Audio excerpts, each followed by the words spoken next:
I'm in the grocery store one day, just happened to walk past the magazine aisle, and I see this article about identity theft on the cover, and I'm like, huh. Might be a good article. So I open it up, and it's like ShadowCrew, and I'm like, oh, fuck.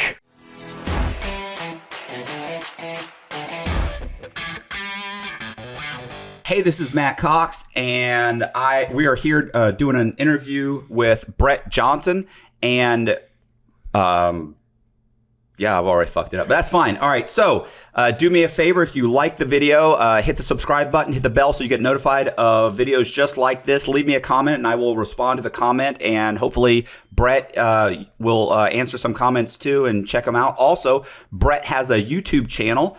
And what is the name of the YouTube channel? It is the Brett Johnson Show on YouTube. It is the Brett Johnson Show. And this is what's one of the things that's kind of interesting is that I was number one on the Secret, well, one, I was on the Secret Service's most wanted list, which is odd. But I was also, for a period of time, for a couple of years, I was number one on the Secret Service's most wanted list.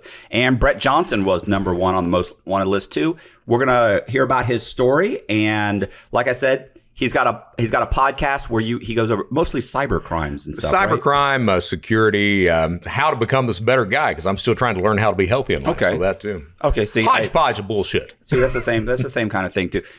It's funny because people watch the show and they'll always say like, oh, you're inspiring and amazing and this and that. And I'm just trying to be a decent human being. But for some reason that's inspiring. And you know what? That's I'm glad you said that, because I get a lot of that, man, and I just don't understand it, because I'm like, hey, I'm just trying to go through this damn journey right now. Yeah. Okay, so check it out, and we're gonna start with the Patreon. Hit my Patreon up. I got a Patreon, and it's like, Connor and Colby, these guys aren't free, so. Hit me up, and I appreciate it. And here's here we're gonna start the interview. One of the things, can I ask you a question real quick before we get into it? Because this is a question I get all the time. Okay. I want to know how you answer it. Well, I've got multiple questions I get all the time. Come on, shoot them out, man. You know what I'm saying? Like these are the questions people ask me, and people always look shocked when I answer them, right. And I always think, oh, that's the wrong answer. Like that's not what they expected. So one of those is, do you ever think about committing fraud? Yeah. Okay. Yeah. Yeah. I'm like, if people ask me that, I'm like, every single day. Dude, pandemic, it was like, shit, that's some money there.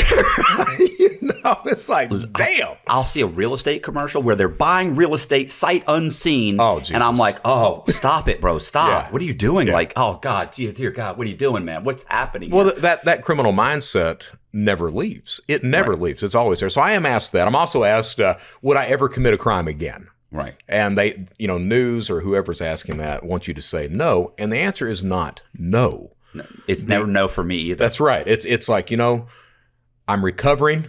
The longer I go without committing a crime, the chances are I'll keep going. But right now, I'm just recovering from all this bullshit. I actually told my probation officer. Well, I've actually told several people. Did you take RDAP? Yes, I took RDAP. Okay. I almost caused a riot at Fort Worth Prison taking RDAP. So I've told the doctor that was running the program this, and I told my probation officer.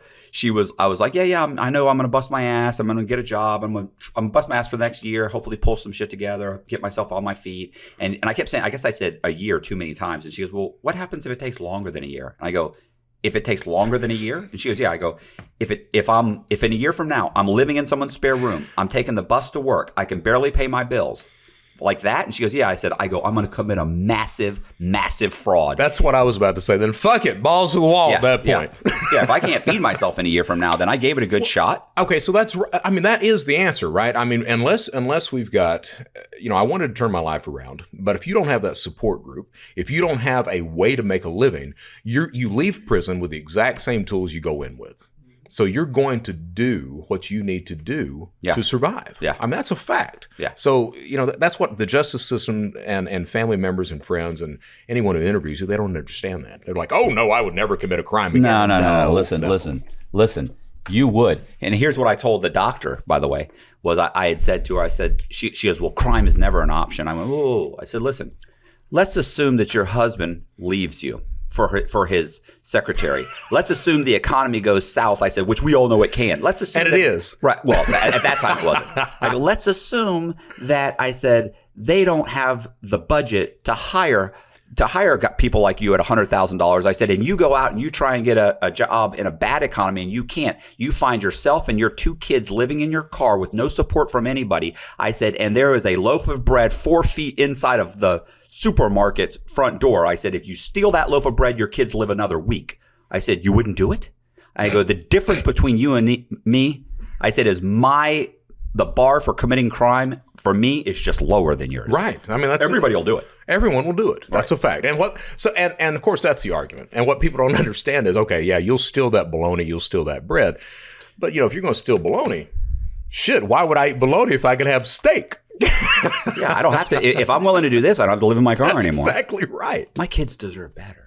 So here's the other question is where, and this always kills me too, is they're like, well, man, when you were on the run, you must have been like, were you scared all the time? Were you worried? Was it horrible? And I always say, and I know this is the wrong one. I'm always like, bro, honestly, like the best period of my life was being on the run. Yeah. I loved being on the run. Have you read Shantaram or not? No. So Indian guy, I'm sorry, Australian guy, true story, but he novelizes it.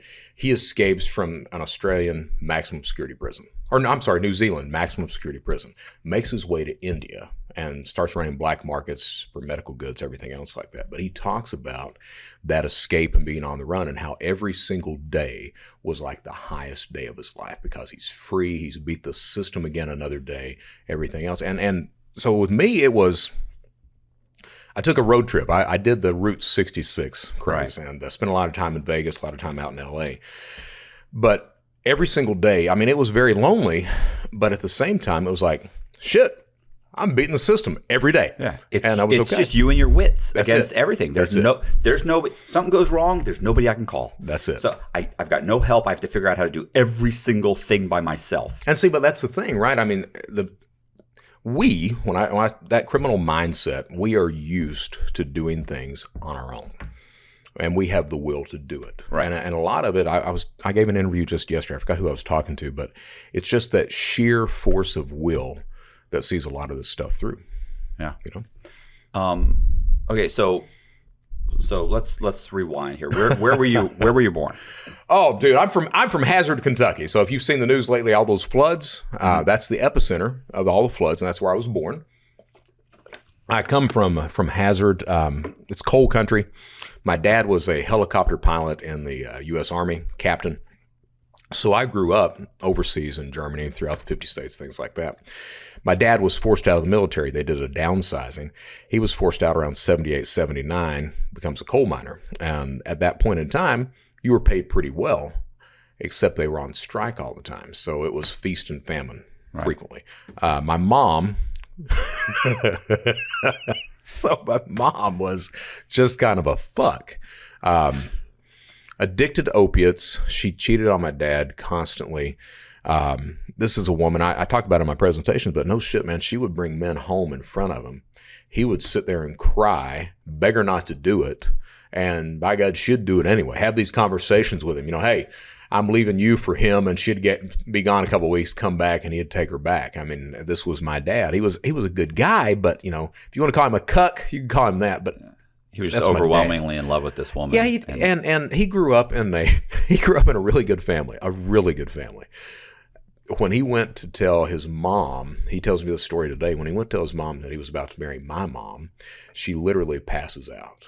And don't do it, Ray. Don't do it. Not only that, but when he goes to tell my mom's dad, Paul, that he's going to marry her, Paul sits him down and he's like, Ray Jean, if you knew what I knew, you'd take off running and you wouldn't look back. and he wouldn't listen. Right. So he marries her. She was definitely the criminal in the family. This is a woman, she steals a Caterpillar D9 bulldozer at one point. She takes a slip and fall in a store at another. This is a woman that used to go to the drugstore. She'd get the empty capsules and fill them up with bullshit to try to sell them as speed and amphetamines and everything else. Anything and everything to try to get money. My life, my first crime, I was 10. My mom had left my dad. Let's backtrack. So my dad was a good guy, because I've not told this story before, but my dad was a good guy. He never really committed any crime on his own. If my mom wanted to commit a crime, he'd co-sign on to it. Right. So yeah, let's try that bullshit. The 2 times that he tries to really go in to commit a crime, the first time was, we won't do the first time. The second time, he's watching 60 Minutes one night, and they've got a show about the Miami drug trade. You know, they're showing the stacks of cash, the tables of coke, and everything else. And this man is just focused on that damn segment. And we're all sitting there kind of watching it like, what the hell, Dad? And my mom's looking at my dad like, Ray, are you okay? So he gets through watching the segment, turns around, looks at her, and he's like, I think I need to go to Miami and be a police officer.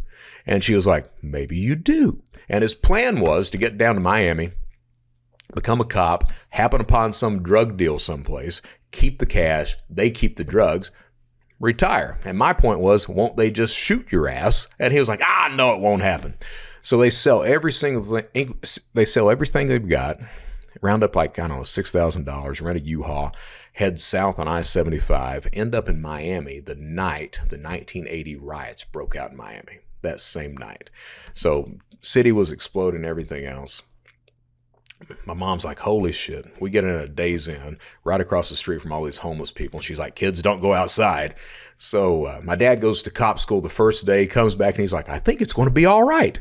Second day he comes back, he's like, shit, we got to get out of here. So it turns out the Miami-Dade cops, the real ones, had burst into the training session, arrested like 6 people with outstanding warrants, and they all had the same idea of happening upon a drug deal and keeping the cash. Right. So from there, we head back up I-75. They're running out of money. And they decide on Panama City, Florida, because when they were kids, they had spent spring break there. So go there. My dad, the only job he could get was as a 7-Eleven store clerk, making $140 a week.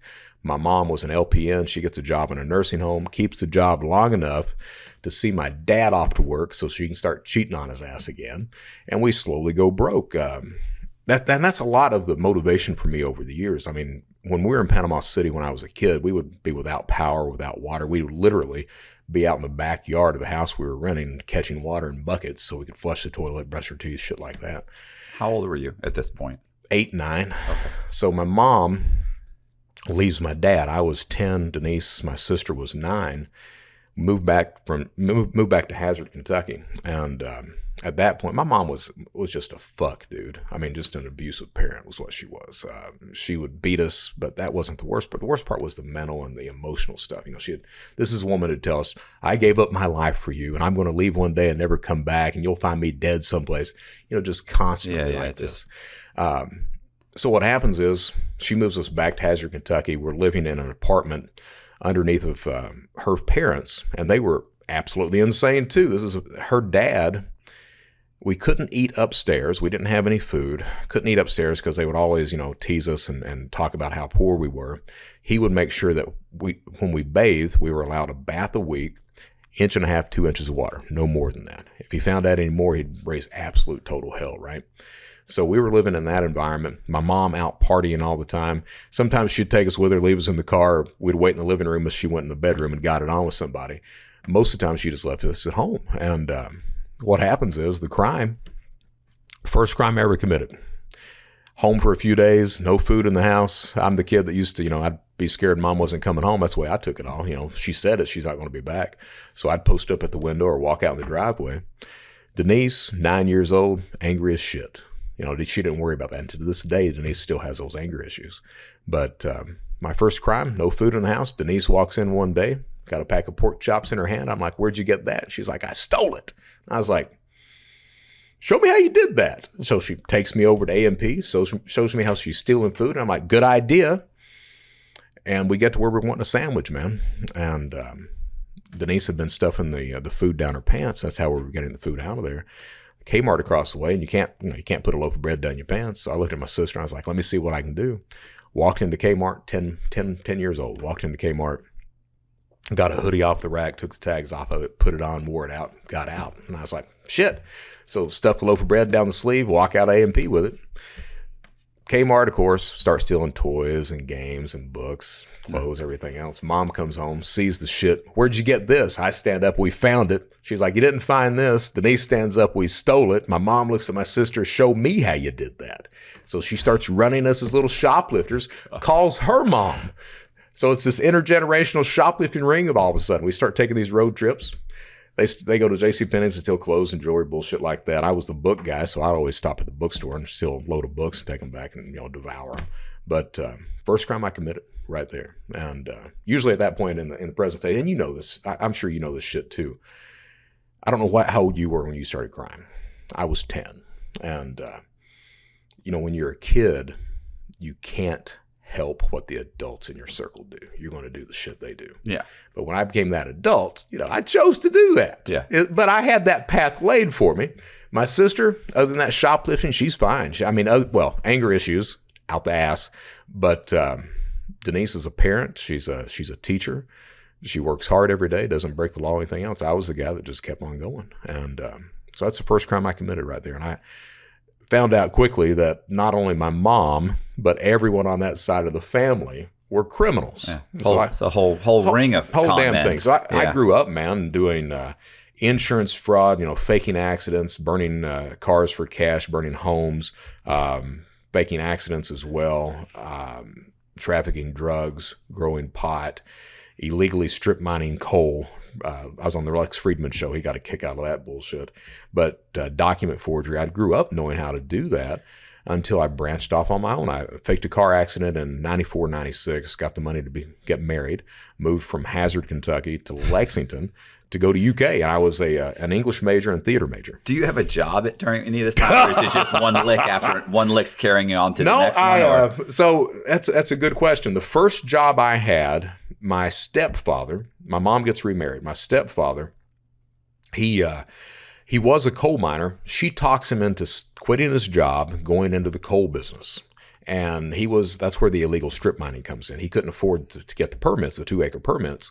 So he does what's called wildcatting. That's where you just go in and take the coal out and you don't worry about reclaiming the land or anything else. And that's how you make money. A lot of people do that in that area. So he goes broke doing that. And we ended up living in a 40-foot trailer. Me, my sister, my stepdad, my mom, and a work hand. We're in this 40-foot trailer for 18 months, living off literally deer meat, cornmeal. And I remember saying to my sister, I'll never do this shit again. So another motivator all of a sudden. But what happens is I forgot your damn question. No, I was asking if you had a job during this whole thing. So the first job I got is he finally rebuilds himself, starts logging. So he hired me. We didn't have any money. He's like, I'll pay you $20 a day to go out and log with me. So I logged 10 hours a day, $2 an hour was the first job. The first company I worked for was Domino's Pizza. Became a manager and ripped him off for probably $30,000 in a year until they found out about it. I mean, I was living pretty well and everyone got pizzas. So that was the first job. The second job was I worked at J. Peterman, like from Seinfeld. Yeah. I worked at the real J. Peterman company for a while, ripped them off. Then I moved over to, I was at a deli assistant manager at Kroger for a while. Didn't rip them off because that was a corporation. They'd find that out. But I did eat well from the deli. Then I went over to, there was a place called the Lexington Diners Club. Gave you this discount. They sold telemarketing, this discount card for restaurants. You'd go in and you buy one meal, they'd give you another free. I ended up stealing. They sold those cards for $60 a piece. So one night I just did a B&E, went in and stole like 300 of these cards and set up my own telemarketing shop, selling them until they found out about it and I got charged for that. So that was another one. I worked for the Shriner Circus for a while. They ran the Shriner Circus. This company ran Shriner Circus donations and Kiwanis donations. So I set up my own Kiwanis charity and would do telemarketing to get the donations to go in my pocket. Got caught, did 3 months on that. After that is when I find the internet. So that was all the little scams going up to that. So I'm online every day. Found eBay and I was like, shit, I like eBay. Didn't know how to make money on eBay. So I used to watch Inside Edition. Idiot Bill O'Reilly, he was the host of Inside back then. And they were doing a show that night on Beanie Babies, profiling Peanut, the royal blue elephant. I'm sitting there watching like $1,500. Shit, I need to find me a Peanut. And I was really naive. I was like, well, I'm in Kentucky. You got all these little rural stores and everything. I can just go around to all these stores and surely there's one in the bin. Yeah. So 6 hours of that the next day, I'm like, no, there's none in the bin. Their asses are on eBay for $1,500. So what I did was they had the gray Beanie Baby elephant, the exact same elephant, just a different color. Had that thing for $8, and I'm like, buy the gray Beanie Baby elephant for $8. Stop by Kroger on the way home, pick up a pack of blue Rit dye, go home, try to dye the little guy. Turns out they're made out of polyester, don't hold dye. You literally get them out and you see all the ink draining off the damn thing. So here I am, trying to dry it with a blow dryer so the ink stays, and it looks like it's got the mange when you get through with it. And what I did was found a picture of a real one, posted it on eBay. Woman wins the bid. As soon as she wins the bid, I'm like, send her a message because I want to put her on the defensive, not me. So I sent her a message. I was like, hey, congratulations on winning the bid. We'll get this right out to you. The problem is that we've never done any business before. I don't know if I can trust you. What I need you to do, go down to the U.S. Postal Service, pick up a couple of money orders for $1,500, send those to me. Once I get those, I'll send you your animal. She believed that. Sends me the money orders. I cash them out. I send her this creature in the mail. Immediately get a phone call. I didn't order this. My exact response was, lady, you ordered a blue elephant. I sent you a blue-ish elephant. And right there is, that for me, that was the first lesson of cybercrime right there. Delay a victim long enough. You just keep putting them off. A lot of them, because they don't know who to report to or anything else, they get exasperated, throw their hands in there, walk away. None of them complained to law enforcement. Right. So first crime I committed, got away with it, kept going. Got to where I was another Inside Edition. They were selling autographed baseballs of Sammy Sosa and Mark McGwire. So I was watching that and I was like, shit, I can do autographed baseballs. Go down to Academy the next day, buy a case of baseballs, stop by that same Kroger, pick up a Sharpie, go home, start trying to sign it. And I was like, shit, that doesn't look anything like their signature. So then I was like, well, okay, so they're signing it at the field. Certificate of authenticity. So I printed my own certificate of authenticities, sold them all $60 a piece.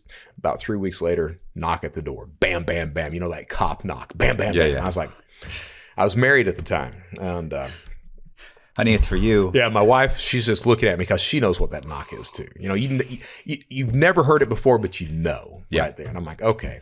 Or if they hang out with you long enough, they get to know it. They get to know at that point. So I opened the door, and the cop's name, he was Sergeant Pat Tingle from the Fayette County Sheriff's Office. I opened the door. He's there with a detective. He's like, are you Brett Johnson? I'm like, yeah. And he's like, can we come in and talk to you about some baseballs? I was like, sure, come on in. So my wife, Susan, she's just looking at me. She stands up by this point. She doesn't even look at them. She's just looking dead at me. So they're like, autographed baseballs. I'm like, yeah. And they're like, Sammy Sosa and Mark McGwire. Not, yep. Where'd you get them? Bought them off eBay. With certificates of authenticity. Yep. Off eBay. Yep.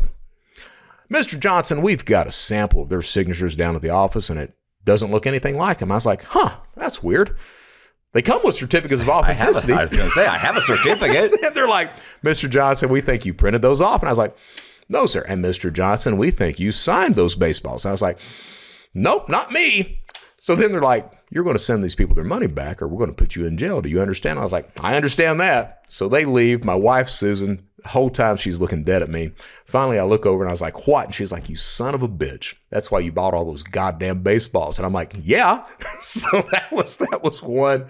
There was another where Microsoft Front Page, they were giving out free trial versions of Front Page 98.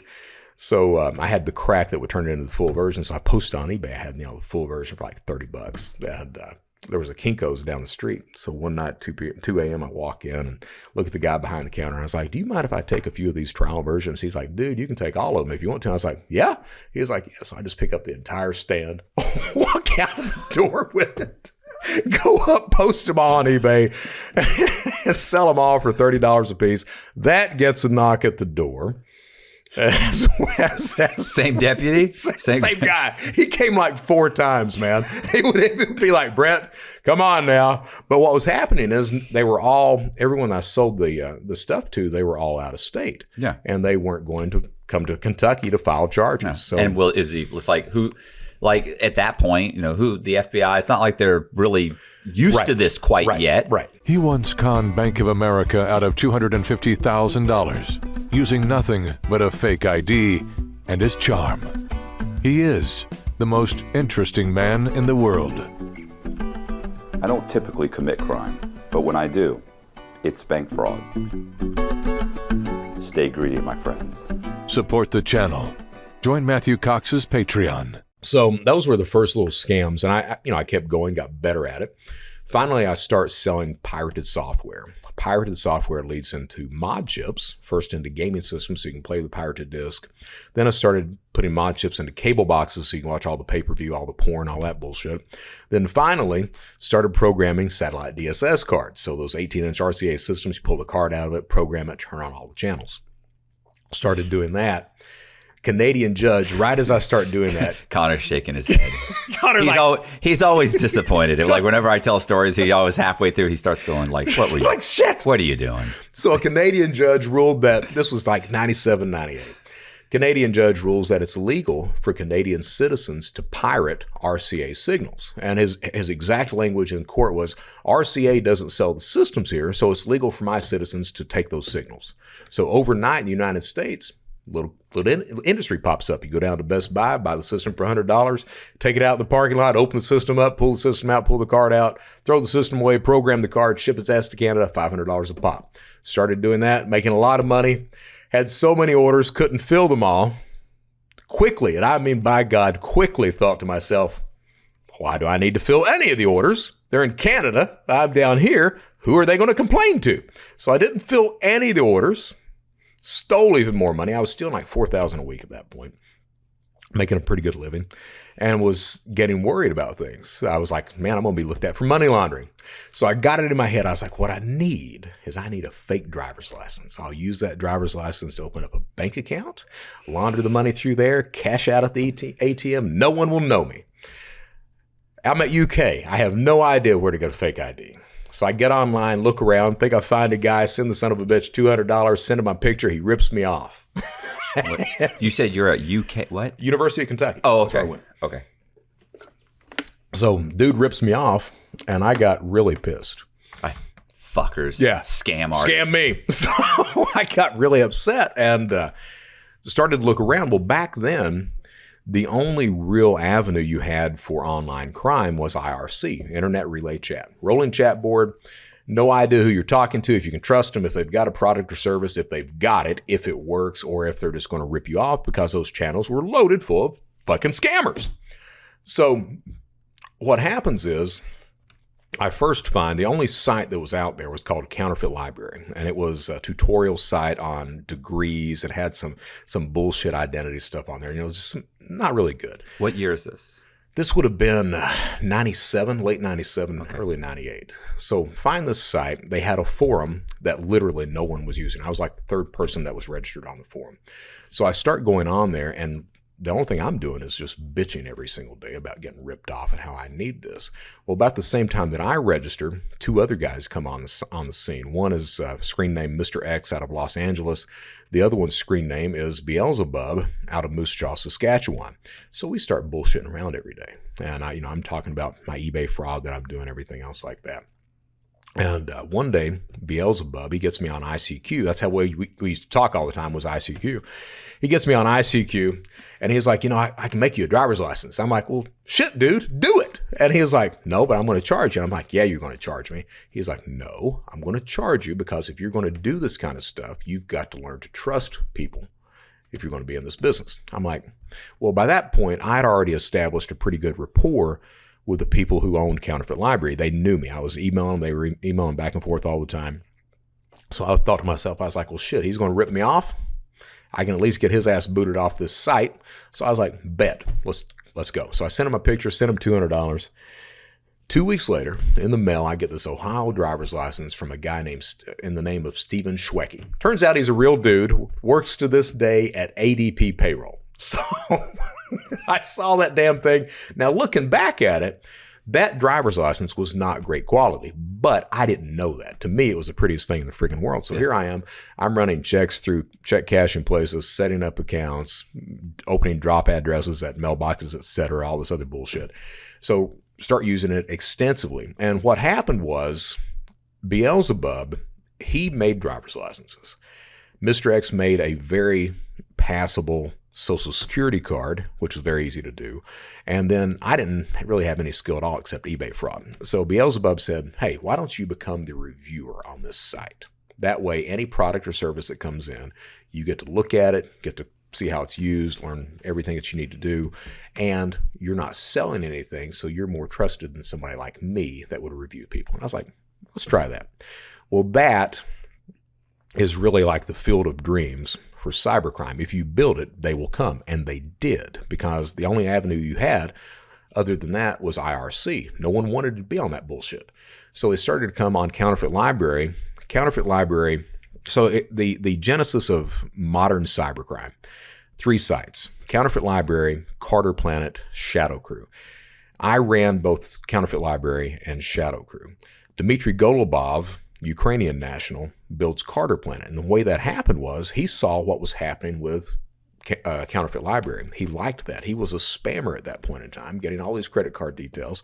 And he thinks to himself, I wonder if people would buy stolen credit cards. Turns out they will. So the dude picks up the phone, calls, he's in Odessa. He picks up the phone, calls his buddies. They call theirs. They have a physical conference in Odessa. 150 of these cyber criminals show up, and they launch the idea of Carter Planet. And that's the genesis of all modern credit theft that we see today. So Counterfeit Library, over the next couple of years, transitions over to ShadowCrew. The people who started ShadowCrew, Seth Sanders built ShadowCrew. Me and Kim Taylor, I was the head of ShadowCrew. Kim Taylor was the second in charge. Seth was the third, but Seth was just an ID guy. He never really liked the credit game at all, so he ends up kind of dropping out over the years. The first 2 guys that started with me. Lucky him. Yeah, lucky him. The first 2 guys that started with me, Beelzebub, Mr. X. X gets picked up in Las Vegas, cashing out cards. Beelzebub was hooked up with Mark Engel up in Canada, big-time pot grower, who then snitches on everybody. So Beelzebub goes back to growing pot in there, and at the end of the day, I'm the only guy left standing. So at one point in those forums, every single business transaction that took place went through me. That was I was the trust mechanism. And what I said was, hey, if I vouch for someone, if I give someone a review, if you get ripped off, I'll cover you. I'll make sure that you're reimbursed or you get a like product that you can use. So that built trust within those environments. What happens from there is we get too big. By the time we actually transition over to ShadowCrew, I can't do it myself. So I sit down, and over the space of a week, I come up with this review system that you still see in place today. So today, we've got reviews, vouchers, escrows, things like that. So are you actually making money doing this? Or just something that's you're loving doing it? You enjoy it? Well, certainly you love doing it. I was online anywhere from 14 to 18 hours a day. I stole anywhere from $12,000 to $24,000 a month until the credit card scene hits. Once the credit card scene hits, I'm profiting $30,000 to $40,000 a month. So I'm doing pretty well. So Counterfeit Library starts out as an identity theft site. Identity theft, fake driver's licenses, eBay fraud, PayPal fraud, that. Once Dmitry Golubov comes on the scene, I'm the guy that brought the Ukrainians in because they didn't have a way to cash out over in their area. So once credit hits that scene, we transition almost overnight from that identity theft site over to a credit fraud site. And it blows up big. And that's where we get in a lot of trouble and finally get caught. So what happens is, we had this thing called they call it the Cvv One Hack. It's not a hack, but that's what it's called. We were spamming all these details. And back then, when you launched a phishing attack, you could have 20 fields. You could ask everything in the friggin' world, and they would answer it. So we would get complete identity profiles just from one phishing attack. Okay? Because people weren't used to it at that time. They'd never seen it was a brand new thing. Right. They have no clue what's happening. Yeah, you send them an email. It looks like it comes from Bank of America. And they think, and my bank. Yeah, what's your account number, social, DL, mother's maiden? You'd get everything right there. So we were getting card numbers and PINs as well. And we were using those card numbers to commit CNP fraud, so just online credit fraud. Right.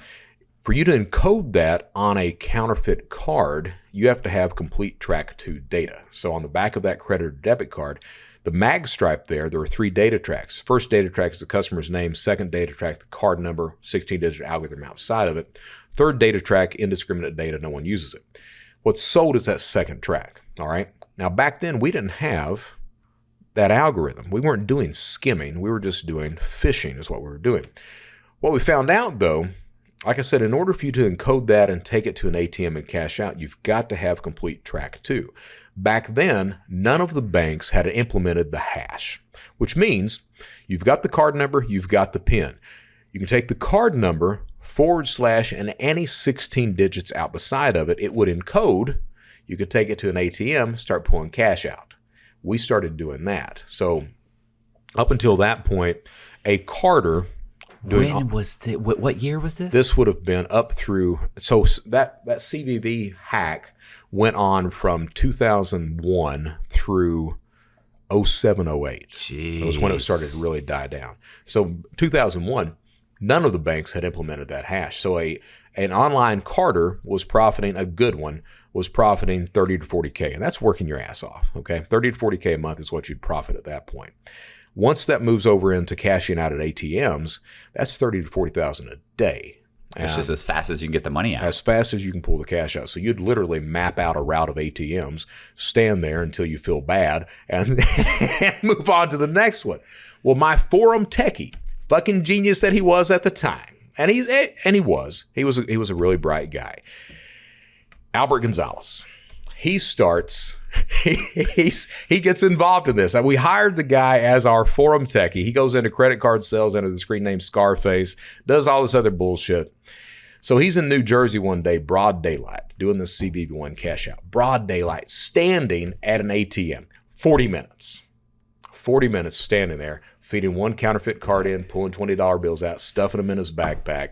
40 minutes of that. This is in the documentary. Yeah. So just so happens, a couple of cops notice the kid. One of them's That's like, odd. Yeah, let me go over and ask him what he's doing. So he goes over. Albert falls apart.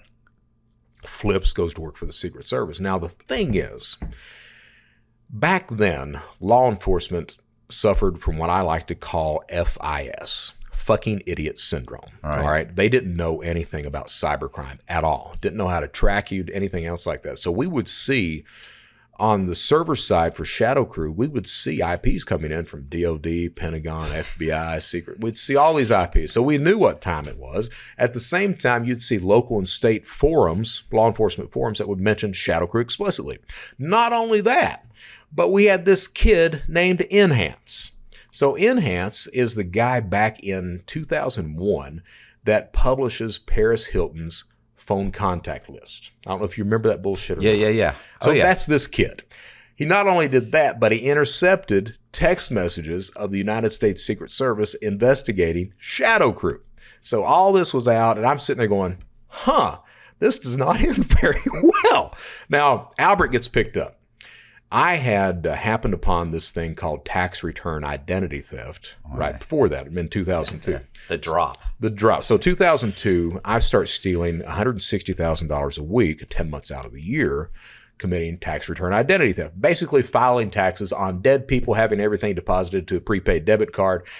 Did that manually, would file a return every 6 minutes, do that for 3 days of the week. Fourth day, plot a map of ATMs. Next couple of days, cash out the cards.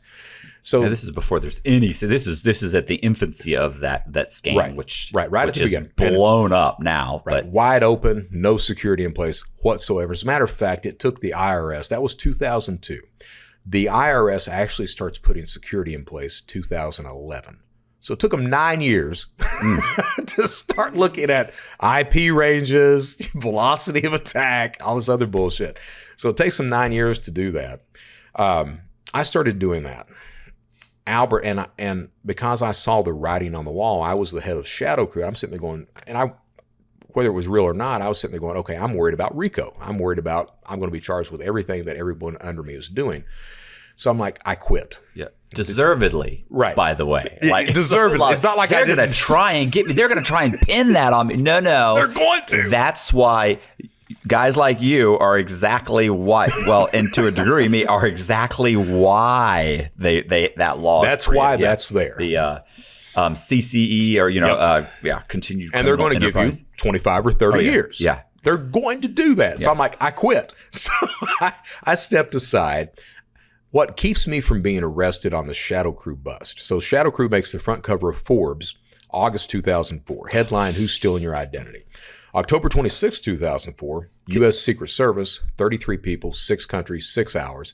I'm the only guy publicly mentioned as getting away. A few other guys got away, just weren't talked about at that point. Right. All right. What keeps me from being caught is I stepped away from ShadowCrew right before Albert Gonzalez comes back in. And here's what that story, what actually happened was, he goes to work for the Secret Service. As I said, Secret Service had no clue about how to track these guys. So they literally looked at him. How would you catch these guys? And he was like, well, have you thought about a VPN? And they're like, what's a VPN?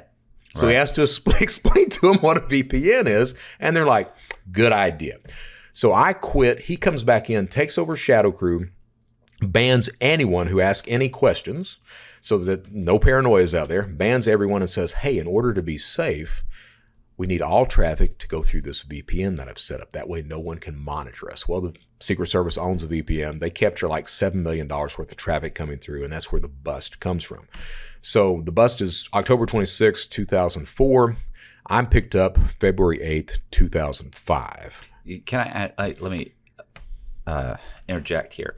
So when you're watching these guys get cracked in the head, and there's an article here, a newspaper article here, a newspaper article here, like you're seeing all this kind of circling around you, are like, how are you feeling at that point? Are you thinking, I'm good? I'm going to be good? Oh, no. Okay. No. Oh, no. So what happens is I'm in Charleston, South Carolina, and I'm going through the shit on my own on a personal life. I was married for 9 years. My wife, I lied to her all 9. I mean, took her 3 years to find out I was a crook. The next 6 years were literally this story right here. I'm going to stop. I will stop. She's trying to wrangle you in, like, if I could just get this guy. It's like, just a little while longer, dear, until finally it became me looking at her and saying, hey, you like spending money, don't you? I use that one a lot. Yeah. Exactly. Where do you think this money comes from? Where do you think it comes from? You knew what you were getting into. So she leaves me. And so my mindset, mix my dad and mix my mom. My mom, criminal mindset, my dad, that fear of the loved ones leaving. So my first wife, Susan, leaves. I go through this depression, get suicidal, everything else. Roaming around the house in Charleston, South Carolina, had a house on the river, everything. So roaming around the house, realize I'm getting suicidal, figure, hell, I need to do something about that. Pick up the phone book, call a psychologist, cry to the psychologist on the phone. I mean, I broke down completely. She's like, come in today. So I go in, tell her everything. She's like, for 4 months, tell her everything. For 4 months, I'm like, do you have to report anything that I might tell you? As long as you're not actively breaking the law. I'm like, okay. So tell her everything. She's like, for 4 months, she's preaching about how I need to go into real estate and not crime. And I'm like, is there a difference between the two? So what happens is, I don't start drinking until I'm 34. I was 34 at that point. I never drank until that point. So I start drinking, had never been to a strip club. One night I get lonely, I get horny, and I'm like, shit, why not? So I go to a strip club, and I'm literally that guy. I am that guy, dude, that falls in love with the first one that he sees. I walk in, she walks by, I'm like, that's the one I need. Move this chick in with me. yeah, it's nuts. Move this chick in with me. After I move her in with me, find out she's addicted to coke. Not only, and now I know all this bullshit. Not only is she addicted to coke, but she's prostituting herself to support her habit. And I laugh about it, but the truth of the matter is, I love the shit out of that woman. I did. I absolutely adored that woman. And I get it in my head. I was like, if I can fix her, we'll be together. I keep feeding myself these tales. So I used to take road trips for a lot of the fraud. It gets to the point where she stops coke, quits her job, and she gets this, just codependent personality, don't leave me attitude. So I can't take a road trip anymore. I've got all my money overseas, go broke. All right. So where I find out about ShadowCrew, I'm in the grocery store one day, just happened to walk past the magazine aisle, and I see this article about identity theft on the cover, and I'm like, huh. Might be a good article. So I open it up, and it's like ShadowCrew, and I'm like, oh, fuck. So go sign on to ShadowCrew at that point under a different name, and the response on ShadowCrew was, it was initially this, fuck yeah, we've made it, followed almost immediately by a, oh, this ain't good. Yeah. So that was the response. Of course, 4 months later, 2 months later, ShadowCrew gets popped. Okay, so the day that ShadowCrew gets popped, by that point, I'm monitoring ShadowCrew because I know something's going to go. All right, so I'm monitoring ShadowCrew almost every day. So go to sign in, and of course, the Secret Service has altered the face of the website, saying, you know, you're no longer in the shadows. They've changed the screen on it. You could still access the site at that point, and there were a couple of other sites by that point that had been set up. So I'm going over these other sites to see what the news is, and no one really knew at that point what had happened. Of course, John Ashcroft, the head legal guy in the U.S. at that point, Attorney General at that point, he comes on CNN and he's talking about ShadowCrew. So I'm sitting there watching all day, and I'm like, shit. God. Yeah. Like, I'm just just a country boy. Yeah. I'm from Kentucky. Yeah. So, wow. I'm the only guy that was publicly mentioned as getting away. The other guys, well, not you, but you're like your screen name, right? The screen name. Okay, the screen name. Gollum's the only one that got away from that. Okay. What no one else knew, there were other guys that got out. For example, the Secret Service, literally in the air, they timed everything for like a Sunday at 7 p.m. Eastern is when the bust happened, because that's when most people were online at that. They wanted to get everyone at the same time. Some of the guys that got away, one of them was named Tron, and this kid was over in the Ukraine, and he was very effective about getting into Bank of America. Very effective. So they were in the air to arrest him. They called the local PD in the Ukraine saying, hey, we got a warrant. We're coming down to arrest him. Local PD is like, oh, yeah, come on down and get him. So they get in the car before the Secret Service gets there. They get in the car, go to this kid and say, hey, they're coming to get you. Yeah. We're going back to the station. And the kid takes off on the run, gets his ass down in South America, and he's a few years getting caught at that point. But there were different guys who got away that weren't mentioned. I was the only guy. They picked me up 4 months later, February 8th of 2005, Charleston, South Carolina. FBI picks me up, Charleston PD. Within 45 minutes, Secret Service comes in, takes over the investigation. What happened was I was being interviewed. 45 minutes in the interview, door opens up, two agents pop in, they sit down, and they're like, well, we're U.S. Secret Service. We'd like to talk to you about some credit cards. And I'm like, fuck. So they let me sit in the county jail for a week. Okay, wait a second. Sorry.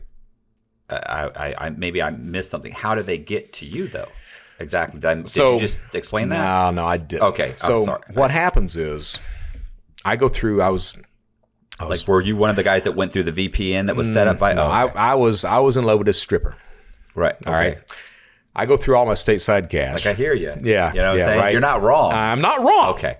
So go through all my stateside cash. Can't get over to Latvia to get the rest of it.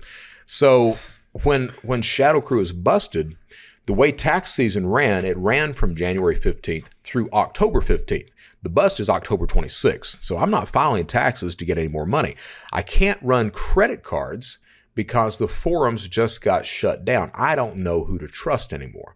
So what I'm left with is running counterfeit cashier's checks. Bam, bam, bam. Looking for COD orders, cashing out bullion, stuff like that. Of course, that's the go-to move. Of course, and it's stupid as fuck, all right? Because I used to preach that. I was like, don't do this shit. You're going to go to prison. So what happens is they identify that some guy in Charleston, South Carolina is doing this. They reference the forums. They're like, oh, it's this guy.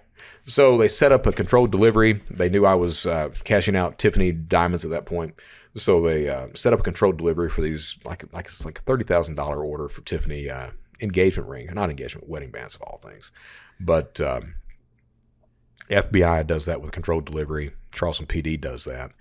Secret Service had been notified I was going to be picked up. So they were all ready to go. So they picked me up on this controlled delivery. What happens is UPS driver pulls in. I had a drop address. UPS driver pulls in. I pop out of the car, walk up, and I was like, you got a package for me, don't you? And like, yeah, you got an ID? I was like, yeah, show him my ID. Give him a counterfeit cashier's check for $30K. Turn around, 30 people in the fucking parking lot. All cops. I'm like, oh. So get popped there. I got popped February 8th, 3 weeks before I was scheduled to be married. My stripper girlfriend had no idea what I did for a living. So she finds out at that point. They let me sit in a county jail for a week. 2 agents fly in from New Jersey because that's where Albert was arrested. The centralized location for all cybercrime investigations was out of New Jersey at that point. So 2 agents fly in from New Jersey, pull me out of a cell, and they're like, "We got your laptop." I'm like, "Yeah, you got anything on your laptop?" "Yeah." "Well, you're going to be charged for it." I figured. And then they looked at me and they're like, "Anything you can do for us?" And my exact response was, "You let me get back with Elizabeth, I'll do whatever you want me to do." So then they're like, "We're going to get you out." I'm like, good. They let me sit there 90 days to get a taste of everything. Yeah. Oh, yeah. Got to get a taste of it. So they popped me out after 90 days. First person I call, by this point, my sister has disowned me and everything. First person I call is Elizabeth. And I'm out. And she's like, "I'll be there." So this chick, midnight, I'm standing in the parking lot of the Charleston County Detention Center. This chick pulls up in a limousine. No shit. She had a friend on the limousine company. She pulls up in a limousine. Me and the agent are watching this. Trunk pops open. She gets out, walks around to the trunk, gets out these 2 plastic storage containers that have my clothes in them, comes over, drops the clothes in front of me, hugs me, call me later, gets in the car, drives away. I'm sitting there crying. Oh yeah. Oh, I thought she's like there, like, come on in, baby. No. I'm sitting there crying. Agent looks at me. He's like, "Is that your fiance?" And I'm like, "Yeah." He's like, "Man, I am so sorry." I'm like, "Yeah." So I had $30 to my name. The agent has to pay for my hotel room that night and pay for my food that night. So he checks me in. Soon as he leaves, I've got $30. I'm like, time to start. So walk my ass to Walmart, buy a prepaid debit card that night so I can get back into tax return identity theft. And long story short is I continue. Well, so the 90 days wasn't a good enough taste. Not a thing. Okay. So I call Elizabeth. I beg her to get back with me. She does. Start breaking the law. Break the law for the next 10 months from inside Secret Service offices with them in the room with me. So yeah, until they find out about it. At that point, they revoke the bond. Judge reinstates the bond. I go on a cross-country crime spree, steal $600,000 in 4 months, make the United States Most Wanted list, go to Disney World, get caught, get arrested, escape from prison, get caught again, serve out my time. So how's the escape from prison? Is that a camp? You went to a camp? It was a camp. You know, I'd like it to be a helicopter, a gunfight, that kind of shit. But it's always a camp, right? Yeah. So my dad had... yeah, because I've been in mediums and lows, and you're just not getting out. Like, it's like... unless it's a helicopter. Say that, man. They sent me to Big Spring Prison after that. And the week before I got there, these 3 friggin' idiots, they had... I guess they'd got some dental floss or whatever the fuck they had got, and they had cut the bars from the culverts that led out of the prison, had climbed through the culverts, got outside of the fence, and they were supposed to have a ride, didn't have a ride. They're like, "Well, we need to go back in and call." They get caught coming in? Yeah. Caught coming back in. So you can get out. But the way I escaped, my dad, I hadn't seen the man, hadn't had a conversation with him in like 20 years. He shows up at my sentencing, stands up in front of the judge. I want to make sure Brett gets a good start. He can come and live with me when he gets out, everything else. How much time did you get? Initially 75 months. Okay. So got, Jesus, that thing. My guidelines were 60 to 75. And I had told everyone in the pod, and I made it known that if I got any more than 60, I was not staying. So day of the so the counselors and SIS, everybody already knows this. No, he's not staying. No. So what happens is day of sentencing, Dean Eichelberger was a prosecutor. He stands up and this dude is screaming at this point. He's like, "Johnson has manipulated the Secret Service, the prosecutor, and today, Your Honor, we want the upper limits of the guidelines." I'm sitting there going, so judge looks at me and she's like, "I agree, 75 months. Well, I'd never used drugs before. I got arrested in Orlando. Guy in Orlando takes me in under his wing. He's like, "You know, the only time you get off is the RDAP. And I was like, "Well, I don't have a drug problem." He's like, "Well, you can find a drug problem, can't you?" And I was like, I can find a drug problem. Yeah. So they give me diesel therapy on the way back, stop at all these county jails. Every county jail, I'm like, cocaine and alcohol. Get back to Columbia, South Carolina. I get a psychological evaluation order. Psychologist comes in, 4-hour evaluation. About halfway through, he's like, use any type of drugs? I'm like, yeah. What do you use? Cocaine? Smoke or snort? Snort? How much? An 8-ball a day. He looks at me and is like, that's a lot. And I was like, yeah. You got any trouble out of that?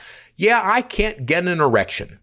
And he looks at me, and I looked at him, and I got that shit from watching Boogie Nights. That money shot at the end where Mark Wahlberg just can't stand to attention. I'm like, that's got to be right. So I'm looking at the psychologist, and finally we're both silent, and I'm like, is that right? Right. he looks at me, he's like, it could happen. Is it still happening? And I was like, no, but not that I want it to be all right now. So that makes it into my pre-sentence report. So the judge, she gives me 75 months. I looked at my lawyer. I was like, can you get the drug program for me? So he's like, I don't know. I'll ask. So he stands up. Your Honor, will you order the drug program for Mr. Johnson? She's like, no, but I'll recommend he gets evaluated. I looked at my lawyer. I was like, what does that mean? Well, you're probably not going to get it. And my exact words were like, how soon can you get me to the camp? And he's like, if you don't appeal, I can get you there pretty quick. Exact words. Fuck the appeal. Right. Get me to the camp. I'll take it from there. He looks at me like I'm the biggest idiot in the world. 6 weeks later, I'm in Ashland, Kentucky. I had family and friends research camps that weren't supposed to have a fence.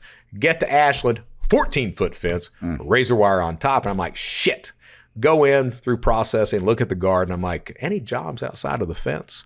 And he's like, well, you can work in the national forest. And I'm like, no, I'll die out there. And he's like, well, you can do landscaping. I'm like, I can run a weed eater.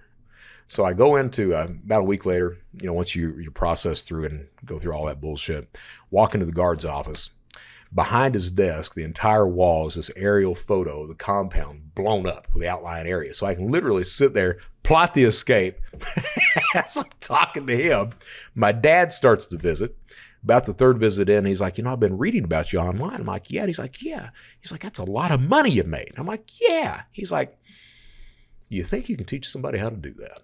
And when I used to tell that story, I started out lying. I said that, I thought my dad was back in my life, and he wasn't. The truth of the matter was my dad hadn't talked to me in 20-some years. And I really believe that he saw me through the frame of my mom, that criminal mindset. And I think that's the only way he thought he could talk to me like that. And I manipulated the man and helped me escape. He had $4,000 cash to his name. Got that, got an ID, a change of clothes, and a cell phone, and ran off. I was there at the camp for 6 weeks, left. U.S. Marshals, they canvass a 3-state area, find me holed up in a hotel, and I get another, sentencing on that. Spent 8 months in solitary.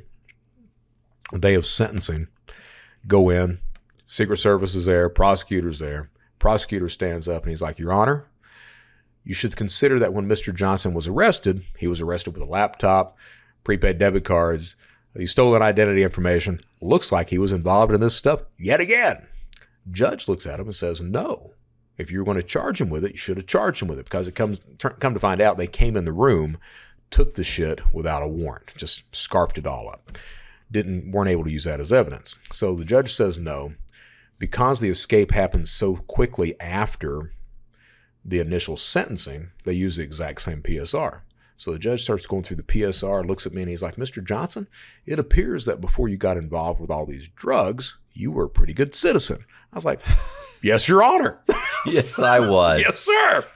So then he looks at me, he's like, so what I'm going to do. You need RDAP. Yeah. You need RDAP. Like, I do need RDAP.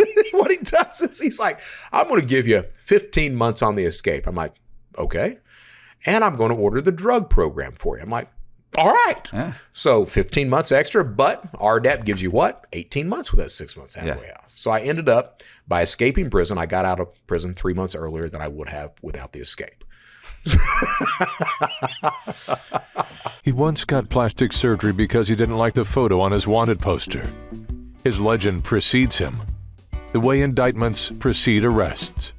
He is the most interesting man in the world. I don't typically commit crime, but when I do, it's bank fraud. Stay greedy, my friends. Support the channel. Join Matthew Cox's Patreon. So that's what happens. But like I said, I did 8 months solitary confinement until they sent me to Big Spring Prison. Big Spring Prison is out in West Texas. It's a disciplinary, medium-low, converted Air Force compound. So hot, no shit, Matt. So hot that warnings would come on the radio telling you that you couldn't drive on certain streets because the asphalt was melted. It got that hot there. Went in, and at a camp, it's completely different. And when I got there, that's when you realize that guards don't run things. Yeah. The inmates run the shit that's going on there. So I'm met as I get processed out, going up to the barracks, treasurer of the Aryan Brotherhood, he's standing there. I'm the first white guy who walks up, and he's like, hey, how many more white guys came in? I'm like, shit, I don't know, 4 or 5. Next question, what are you in here for? My answer, computer crime. Big smile on my face. He looks at me like, thinking, I thought you were a child. Yeah. So he goes and gets his buddies because they thought I was a child molester. They circle around, what'd you say you're in here for? So I'm sitting there trying to tell them this shit, and end of the day, they're like, sounds good. Gonna need to see something. Yeah, you need to see something. Well, by that point, nobody's letting you travel with bullshit. Right. All right, so first 30 days, everyone thinks I'm this child molester. Until Wired magazine hits the compound, I'm in the magazine. Right. It's about Max Butler, all this other bullshit. I'm in the magazine. I'm like, shit, I've read good. the article there when you I was go. locked up. There you go. I'm like, shit, I'm good to go. Until I get to that one line that says, Brett Johnson, Secret Service informant. So those magazines hit the compound at 4 o'clock mail call. Chow call, they're already talking about it in the hall. So next morning, the entire compound gets shut down.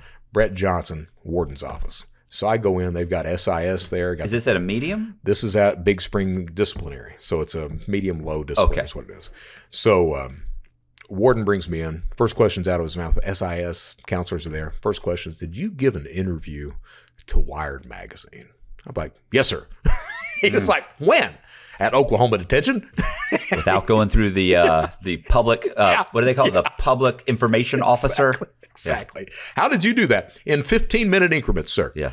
So he was like, don't you know they'll fucking kill you in here? I was like, maybe. So then he's like, do you feel safe?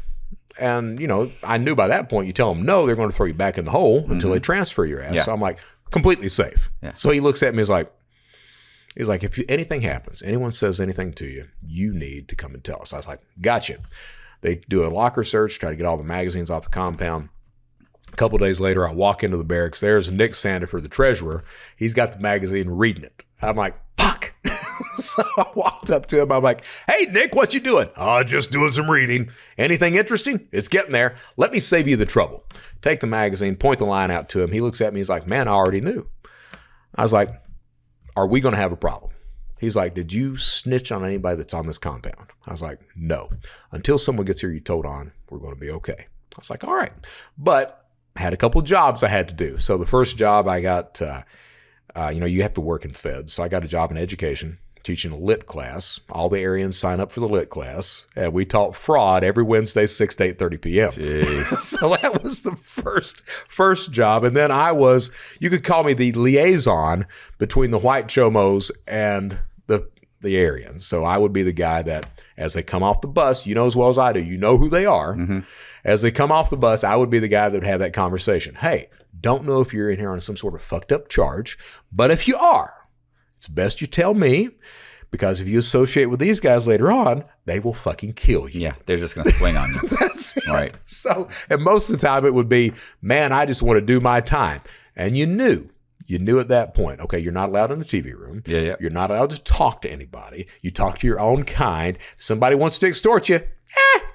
That's the way this shit goes. You're on your own. You're on your own, and understand. And that's how I got out. You know what's funny? I used to get the guys that all the shows, when they would just ask them what they're there for, fraud. Yeah. Which used to irritate me because I would be like, you can't pick another fucking you can't pick another crime. It's got to be fraud. And then of course, then so what would happen is some guy would come in the unit, it'd be some white guy, fucked up looking white dude, and he'd say, "Oh, I'm here for a credit card fraud." I go, and then then the guys would come to me. They go, "Cox," and I go, "Yeah." They go talk to this guy, and I go, "Why?" He says he's here for fraud. He don't look right to me, and I'd look over at him, and I'd go, "Fuck." Yeah. I'd walk over, and I'd go, "Hey, bro, what's going on? I heard you're here for fraud." And he'd be like, "Yeah, I'm here for fraud," and I go, "Oh, okay." I go, "What kind of fraud?"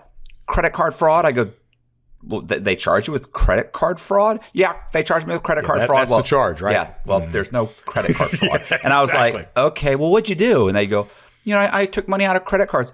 "Well, did you work at a bank? Did you how did the fraud work?" "I'm here for fraud too." And they go, "Well, it's not like a learning experience." And I go, "Oh, okay, he's a chill." And then I just walk off, and it's like, so you had that basic same job. yeah. Oh, well, yeah. Well, Because you're a fraudster. And I taught the real estate class for 10 years. Now, at the medium... Now, when you taught the real estate class... So at the medium, when I was at the medium, you could say anything. Yeah. You could say, "Look, here's how, so you get the money, the down payment. So what you do is this. The guy gives you money back. Start a company and you get the money back here." Like, I'd break it down exactly how to get your down payment back, how to do everything. Get to camp, you can't pull that bullshit. No. Yeah, Right. you can once. Right. Like, then you get the talk. That's it. "Are you telling people how to do things fraudulently?" "No, someone said that? That's crazy. Who would do that? I'm in here for fraud. I would never." So then I realized, fuck, I'm going to have to really fine tune my class here.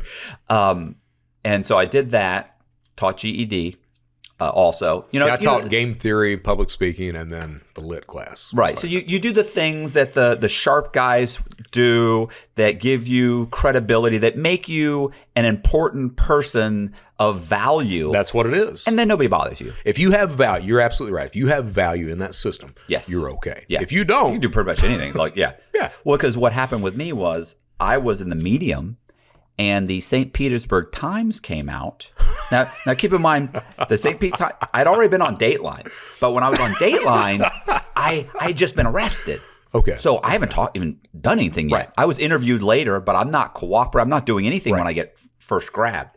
But then what happens is once I get sentenced, get to the medium, I'm at the medium, and suddenly St. Petersburg Times comes out, front page article, where I've been talking with a reporter about a politician that I had bribed. And that's what to do. In it, it talks about how I cooperated with the FBI and the Secret Service for 7 or 8 days. This is my lawyer saying that, he cooperated more than anybody I've ever had in 15 years. I'm like, wow, don't hold back. He just sang and sang. He wanted to work some more with him, man. Desperately. Straight to the fucking shoe for 45 days. I'm telling him, "Look, I'm fine. Put me back out." Because they're not going to do anything to you. No. The worst that happened was I had a guy come up to me and say, one of the white guys comes up to me and goes, "Hey, Cox." And I'm like, "Yeah, what's up?" And he goes, "Look, what was the guy's name? It was Bubba. Bubba was the guy who ran. He was a shot caller." Yeah. So he goes, "Bubba wanted to let you know, wanted me to tell you can't walk the yard." And I went, "What? You can't walk the yard?" And I went... And I thought, and I already kind of come to my conclusion that I was like, either I'm going to, there was multiple things. One, shut my, because I got a slick mouth. Right. So I'm going to shut my mouth. You're not going to shut up. Right. I'm not going to shut up for 20-something years. Right. So you shut your mouth for 20 years, or you just run your mouth and say smart ass shit, and you're going to get slapped every once in a while. I'm 5'6". I'm not beating the shit out of some 6 foot tall biker. So you're going to get slapped every once in a while, but you're going to have a good time. Right. And two, you're either going to get beat, guys are going to beat you up, or you're going to spend all your time in the fucking shoe. So you know what? I'm just going to get beat up every once in a while. So I looked at him and I said, "Well, listen, bro, I'm going to be out at the yard tonight after chow. So if Bubba wants to talk about it, he can talk about it then." And I walk off trembling. Sure you do. I go get my cousin, who happened to be there, and we get a couple other guys, and we go and we walk the track for about an hour. And they see me. But nothing happens. But they say nothing. Right. And that was, there was one other small episode where he told a guy that was talking to me in line, that guy's a confidential informant. He didn't even call me a rat, which I appreciated. That was nice. Didn't say snitty. I was called the rat. Said confidential informant. I thought that was very nice of Bubba. And told the guy, you keep talking to him. You ever need our help? First, you're not going to need his help. But you ever need his help, you can't rely on us. So the guy goes, "Okay, Bubba." And walked 10 people back. And I'm like, that was pretty much it. Like, I never really had a problem. You get the slide comments, but that's it. Yeah, my problem with the Aryans, there was this one kid who was trouble with them anyway. His name was Adam, and he was the only one. He'd catch me in a crowd, and he'd just start running his fucking mouth, trying to get somebody to get me. And so one day we're all in the unit together, and we used to, we'd bullshit together. I'd bullshit around with the Aryans. And Adam was running his mouth, and I looked at him, and I was like, Adam, I want you to know I'm getting scared of you. And he looks at me, he's like, good. And I was like, well, the way this is going to work out is you're going to be asleep one night, and I'm going to stab a pencil in your eye. And he looks at me, and he's like, telling you the truth, man. So the next day, they make his ass check in. He's causing problems. They don't want problems. They don't want problems. Like, you get in a routine, and your time's going good, and they don't want any problems. Yeah. So, and the head guy there, his name was Farmer, big fucking Nebraska boy. I mean, huge dude. And I still remember, man, this guy he was talking about. I'm sure you saw it too. You take the domino, right, and you'd shave the domino down. Oh, God. Are you serious? Look, Bozak knows, and we talked about that the other day. And they fucking cut the penis, shove the domino in there, pack it with ointment, and it would heal up. So that was the first thing the dude did, and we're like, shit, we ain't doing that. So he comes in one day, he had been talking about getting a tattoo, and he wanted the Punisher symbol right on the head of it. So we're like, you're not going to do that, dude. No one's going to be pretty close. Yeah, we're like, no one's going to do that. So he comes in one day and he's like, got it done. And we're like, no. And he's like, anybody want to see? And all of us at the same time, fuck yeah, we want to see. So we're gathered around. He drops it. I was like, that is the Punisher symbol. So yeah. Oh man. And that's the thing. I mean, it's you're right. You can shut your mouth, or I talk a lot too. You can shut your mouth, or you can just be you. And as long as you got value, not every day is horrible. Yeah, I found happiness and had fun every friggin' day while being scared to death sometimes. Yeah. No, I get it. How much time did you do total? 7.5. 7.5 years. You did what? 20? No, I did 13. 13. I did 13. That's a hell of a taste. Yeah, but I got 26 and 4 months. So it wasn't game time. No, it was not. It was, yeah. Did you go initially to a max or a medium? No, first of all, I went in with camp points. Right. Even though I was on the run, like I never got an escape or anything. So I was on the run. I had two points. Okay. I should have gone straight to a camp. But you got 26 years. Right. Can't, unless you're under 20, you got to go to a medium. Go to a medium. I'm there 3 years because you have to do 23. Mm-hmm. Then I go to the low. Okay. But I cooperated. The problem is, in the cooperation, it was at the beginning of the financial crisis. So they were like, look, these crimes are 3, 4, 5 years old. We've got him for the stuff he did. And these other people, like, fuck, we got banks that are going under for, $800 million or $500 million. Like, these are bigger crimes. And so they just never really went back and grabbed these people that I had cooperated against. Well, so now I'm screwed, right? Like, I've been locked up. Then what ended up happening was that I had been asked to do Dateline, NBC. I'd been to be interviewed. I was interviewed. They said they'd consider it substantial assistance. Well, the U.S. attorney said, we did consider it. It's not. So, it gets worse. It gets worse. Then American Greed comes to me. They come to my lawyer, called the U.S. attorney. U.S. attorney says, look, I want him to be interviewed. I will definitely consider this substantial assistance. Great. I do it. I'm brought into the warden's office for 2 days of interviews. They have me on there. They run the program. Right. We go back. We say, okay, you said you'd consider substantial assistance. She goes, I know we did. It's just not enough. I'm sorry. Then I have this guy that runs the National Mortgage Brokers education program in the United States. And all mortgage brokers have to do 3 hours of ethics and fraud. So he comes to me, he says, you actually owned a mortgage company. You were a FHA lender. You were you're the only person that's hit every crime on the mortgage spectrum. And you were a broker and a loan officer. I mean, you owned a mortgage company. Could you help me write this course? I said, yeah. He flies. I said, you got to go to the U.S. attorney, flies to Atlanta, gets on paper. I do the course. They start using the course. We go back to them and we say, you said you consider it substantial assistance. She goes, it's just not Jesus, enough. Dude. I know. So finally I end up getting a guy who files a 2255 for me. And we go back and forth. And eventually the government offers me 1 level off my sentence. But they will allow me to go in front of the judge and argue for more. Okay. They fly me up there. I argue for more. I get 3 levels off. That ends up being 7 years. Now, did you plea out or go to trial? I plead Okay. super guilty. Right. So did you get the 3 points of that for the plea? or not? Yeah, I Okay. did. Still in it, 26 years. Jesus, man. So I get 7 years off my sentence. Then I come back. I'm at the low. I come back. I'm walking around the compound. And there's a guy on the compound who did a $57 million Ponzi scheme. And he likes me. He's cooperating. Of course he does. Like, I'm openly telling people, they're like, hey, Cox, how much time you got? I'm like, well, I got 26 years, but somebody might fuck up and tell me where there's body buried, and I'll be out of here next week. Right. And they'd look at me and say, damn, it's like that, Cox? I go, it's exactly like that, bro. It's like, exactly we're not like that. friends. I don't care what happens to any of these fuckers. Right, exactly. And they're like, Jesus. We're not breaking bread Right. when we get out. And We're now not I'm doing at the that. low. You know what I'm saying? Like, you could be pretty cocky at the low. You can run your mouth. So I'm walking around with this guy, and just a vicious character all the way around. Really reminded me of my dad. He liked me. He was cooperating with some other guys. We're walking around one day, and he's telling me, man, they're not going to give me anything for my cooperation. I go, why do you say that? You might testify. Who knows? And he goes, yeah, I know. I just don't think so. He goes, they think I hid Ponzi scheme money. And I go, well, you didn't, so don't worry about it. Right. And months and months go by. He mentions it a couple times. So finally one day I look at him and I go, bro, I said, you keep mentioning that they think you hid Ponzi scheme money. I said, if you didn't, they won't find it, so don't worry about it. But he did. And he looked at me and he goes, can I trust you? And I went, I said, probably not. And he started laughing and he goes, I did put some money away. And I thought, you're fucking up. So he ends up telling me a little bit of the money.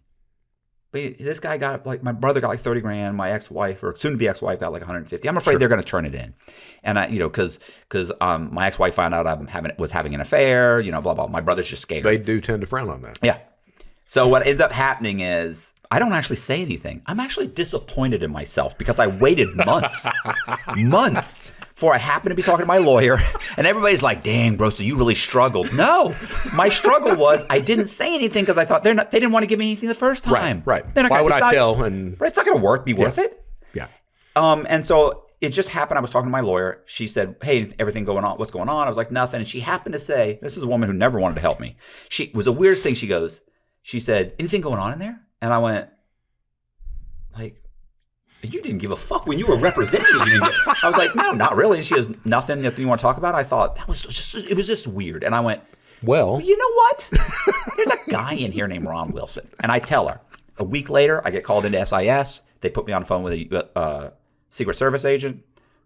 I get him on my email. I start telling him what's going on with Wilson. He starts asking me, ask him this, ask him this, ask him this. No shit. Oh, yeah, this goes on for 6 months. And he's asking me questions. Some of the questions I'm going back like, bro, you want to get me killed? Yeah. Like, I can't ask. How am I going to bring that up? Right. I've never even heard of this person. So anyway, I work with them. Eventually, they file for, they re-indict Wilson. They indict the brother, the sister. They get they both basically get probation. Right. He gets 6 more months. And I think but they recover $500,000. Okay. And I think they're never going to give me nothing for that. So I end up, they never do. They say, they even said, we don't even know what Mr. Cox is talking about. We don't have no idea that he's even working with the U.S. attorney. Working with the Secret Service. Anyway, the point is, I had an actual email from them. So I sent them the email. And I had multiple emails. So I sent them the email. I hired the same guy, this guy, lawyer, ends up representing me again. He's in prison with me, in prison. I end up getting my sentence. He gets my sentence reduced again 5 more years. By the time that hits, I'm gone. Like a year and a half later, I walk out of prison. And listen, it was, and when that one hit, too, same thing. Listen, everybody knows I'm cooperating. Right. Everybody, right. And I'm just, you're either, it just, to me, it is what it is. I get guys that are like, oh, you fucking snitch. Okay, well, you be a stand-up guy and do 20 fucking 6 years. You're not going to do that. Oh, I never said nothing. I understand that you got a DUI and you did fucking 10 days, or I understand you got fucked up and you went to jail for 18 months. Okay, right. But you weren't looking at 26 fucking years, and you don't fucking know me. And first of all, I never thought I could get 26 years. That's insane. It is. It's crazy. For filling and out paperwork. Out at 26. Right.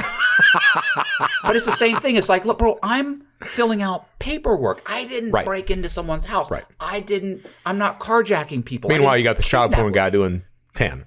If that. You got the child porn guy doing 10. Absolutely. Yeah. Absolutely. Yeah. You got to me bank robbers that are zip tying people and taking over banks and getting away with, granted, no money, but you're terrifying people and they're getting 6 years, That's it. 7 years. That's it. So you got out when?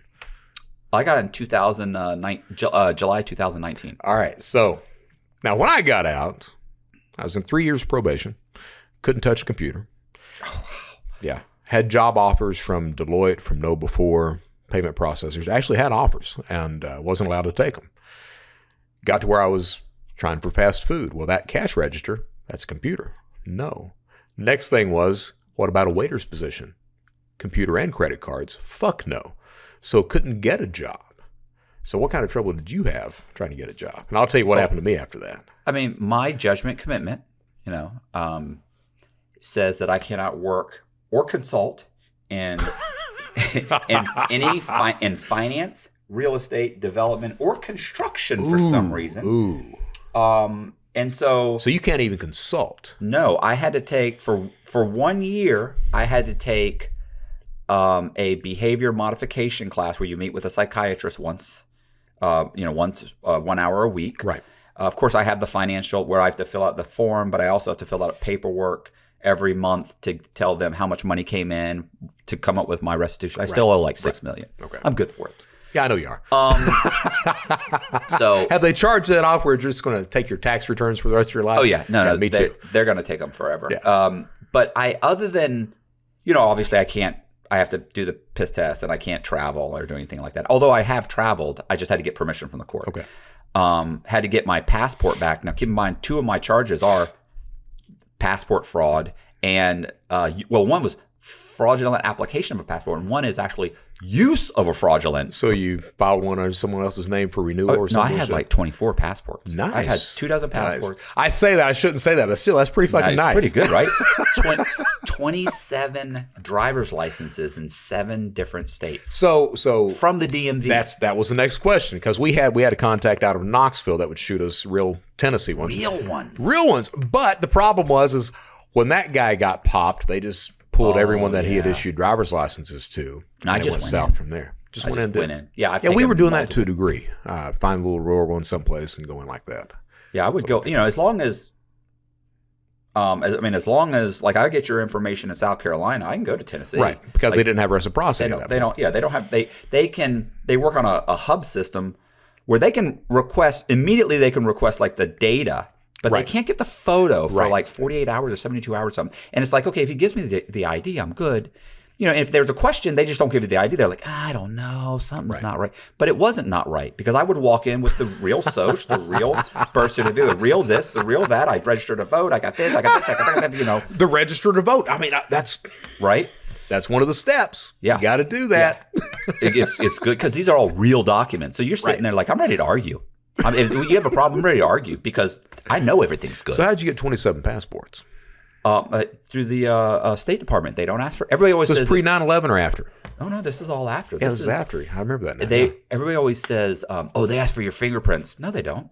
No, As a matter of fact, I just got my passport a year ago to go to Amsterdam to do a show called Inside the Mind of a Con Artist. Okay. I got my passport then. No fingerprints. I did get stopped. Yeah, on we the were way doing back the way we were doing passports was filing for renewals on people who had never been issued a passport, and they were shooting passports out like that. Yeah, these guys had never had passports. I was getting homeless people, so I'd go and Not bad. Look at it. Not bad. Not bad. I like where your head's Not bad. at. You see, that's what we like. Yeah. We like that outside of the box thinking. I actually had I made a statistical survey form, and it looked so good. And it was a couple pages. It was like 17 questions. And I would go out to where the homeless people were. I made a Salvation Army badge, and I walk out there, and I'd say, "Hey, can I talk to you real quick?" And they'd look at me and they'd go, "Oh yeah, what's up?" I go, "Listen, I work for the Salvation Army. We're trying to figure out where we're going to put our next indigent, our next homeless shelter." Say you like crackers? I got some crackers. No, I gave him $20. Okay. I gave him $20. I'm not $20 or Mad Dog. What do you want? $20, and then would go and borrow like $1.5 million in their name. Yeah. So maybe not fair trade, but still, they were happy. No, I had nobody said they couldn't have done it themselves. No. There you go. And so I would just say, hey, by the way, $20, we're trying to figure out, where to put our next homeless facility, just a survey. Right. And they were like, yeah, what's up, man? I'd say, okay, just real quick. I'd give them, here, let's do this. Name, date of birth, social security number, mother's maiden name, where do you live, or last known address. Where did you live? You ever been a member of the military? Do you get Social Security disability? Have you ever had a U.S. passport? Have you had any identifications? And if so, in which states? Yeah, so basically you're just fishing in person. What high school did you go to? Because you can get their high school transcripts. Right. So I get their information. I then order all their information. Right. Get it all in. And then I know he's had an ID here and here, or a driver's license here. And then I just go 2 states over. And I walk right in and say, listen, I just moved. I lost my license in the move. I don't know what you need. And I know what you need. Well, it says here you're a 5'4" black man. I know, but I identify as a black man. Yeah. with a good pair of shoes. So, so they would just go in and they give me the ID. Then you turn around, you immediately go and fill out I would immediately fill out for my, my passport, go get the passport photos, walk into the U.S. Post Office where they have a passport control. You walk in there, you sit down, you do your little boom, boom, boom. They go, okay, great. They sign off. They give you your stuff. They take your birth certificate. They mail it back 10 days later. Right. Used to be if you paid extra, within about 6 weeks you got it. Now it's like 3 months before you get it. Right. But yeah, I would get them, and I just get them, and I've been in and out. On the run, I went to Greece, Croatia, Bermuda, Mexico, Jamaica, Italy. I just already said Greece. Right. So I was. You got caught stateside. Yes. Yeah. How'd you get caught? Girlfriend. Stingray. Yeah. Stingray? What? Oh yeah, the Stingray. Yeah, that's right. Yeah, Stingray. Yeah. That's what got me. So yeah. Stateside. Okay. So I guess I'm turning into the interviewer. No. Wait. But you were saying. So those were the constraints on me. Like I was ready to work at McDonald's. By the way, I was okay with that. So did you have? Did you have trouble getting a job or no? I got lucky, and a buddy of mine owned a gym. Okay. And hired me in the halfway house. And then by the time I got out of the gym, I was being asked to go on different people's podcasts, and I'd written a book. Okay. So I had published the book. I'd written like 7 books. So I started publishing books. Self-published? You have a publisher? Well, so one of them was published by a publishing company. Okay. But I mean, I got like a of course I was in prison. You know, I got like a $3,500 advance. Barely make any money on the thing. And I made more money publishing on Amazon, self-publishing, no kidding, than I've ever. Oh, way more than I ever made on that. But I also had optioned the film rights to some guys. I got them in Rolling Stone magazine. Optioned film rights. Nice. Got out. Optioned a couple more film rights. So I got out. So I had a little bit there coming in, and I started painting. You saw some of my paintings. I like it. For those who don't know, his work is outstanding on Patreon. Yeah, exactly. Yeah, that's where you need to go. So I managed, moved into somebody's spare room, but I wasn't like, I had all these job offers, and every time I called my probation officer, it was no. Right. And so yeah, I would have been back into real estate very quickly, or finance or something, but I'm restricted from doing that. For how long?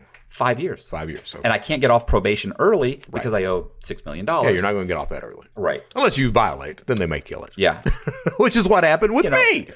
Oh, is that what happened? You violated?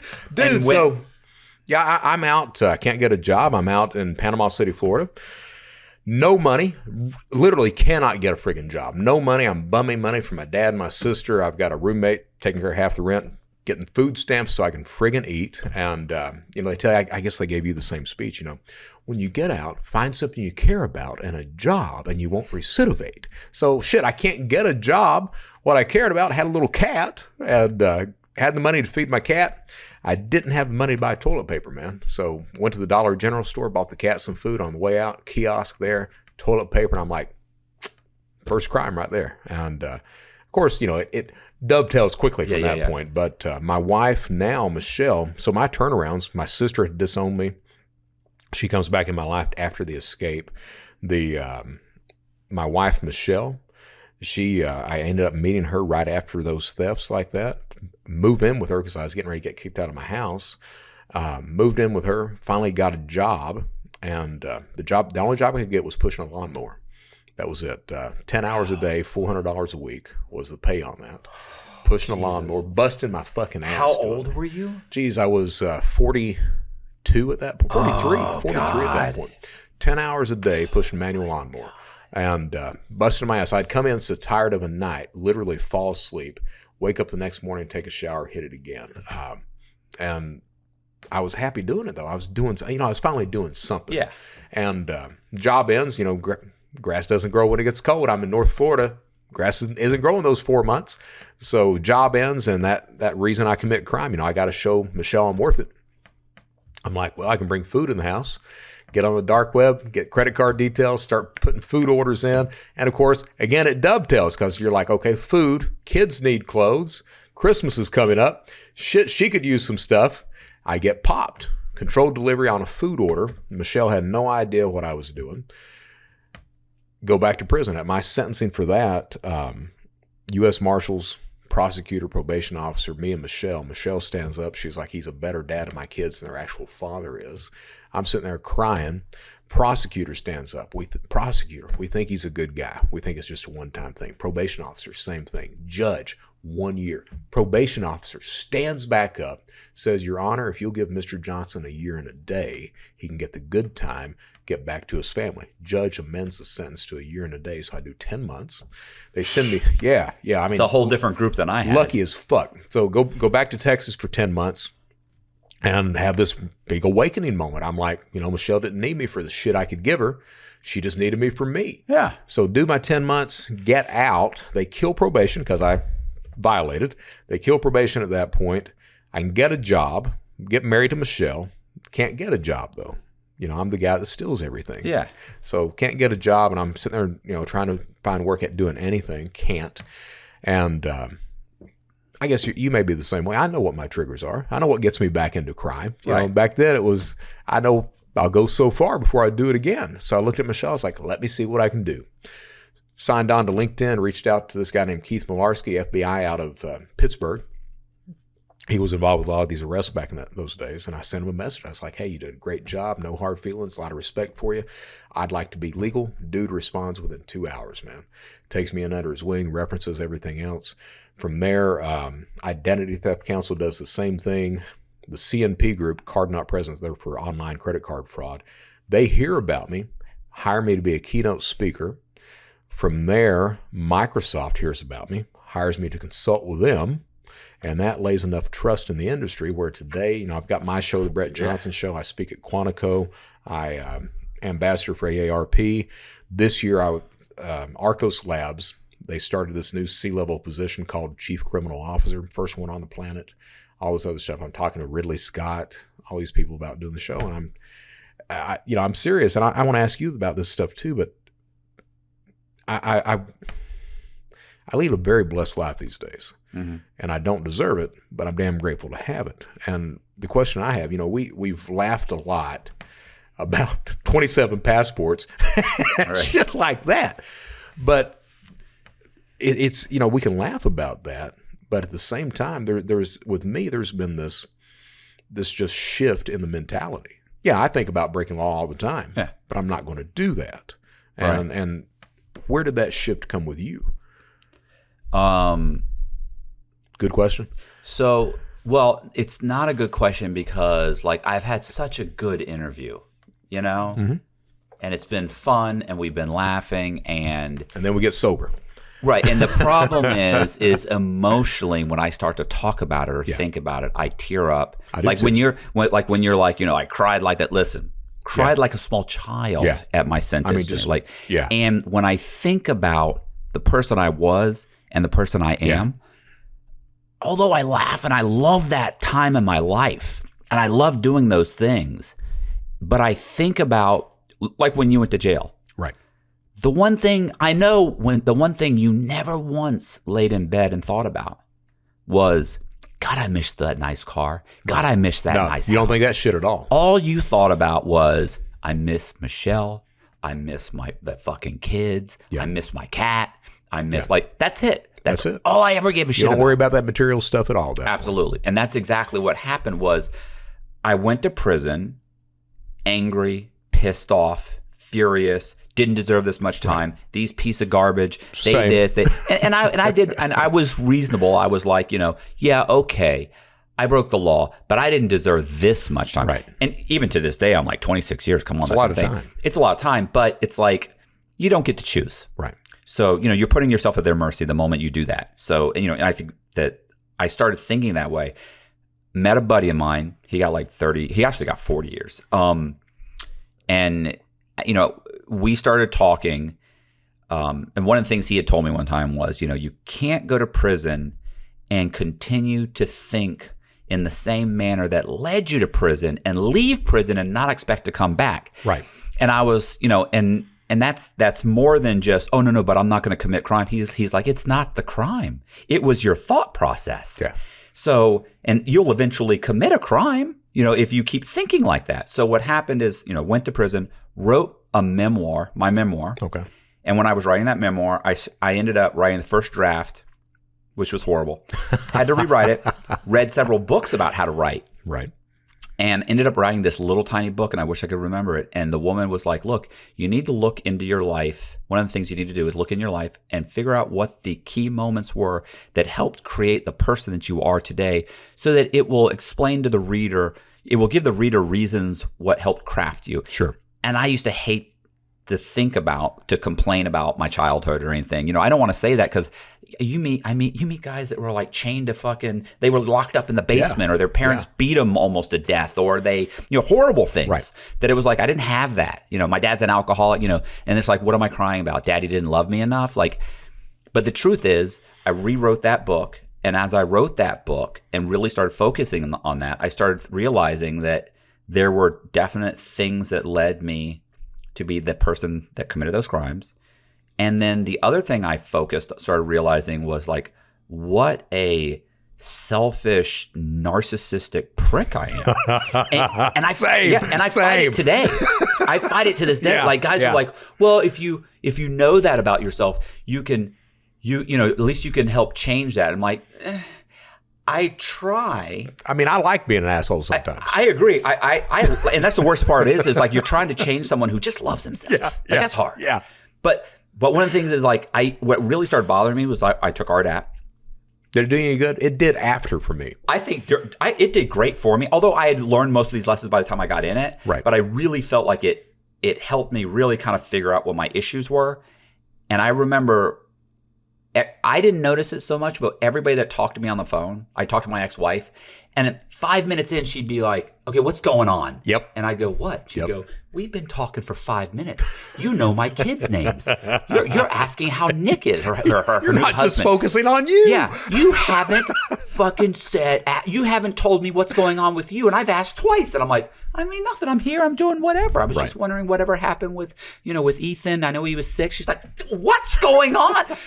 So, because the truth is, when I have most conversations, I am typically barely listening, and most of the time, I'm really just waiting for an opportunity so that I can turn the conversation so that I can talk about me. Right. And that is such a selfish, fucked up thing. And when I see myself telling myself at the beginning of a conversation, don't do it, don't do it, don't do it. And then 20 minutes later, I realize we've been talking about me for 10 minutes. And I think, you're a fucked up individual. I mean, we are. Right. We are. But, that's the thing, though. So even today, I took this 9-hour drive to come down and talk to you today.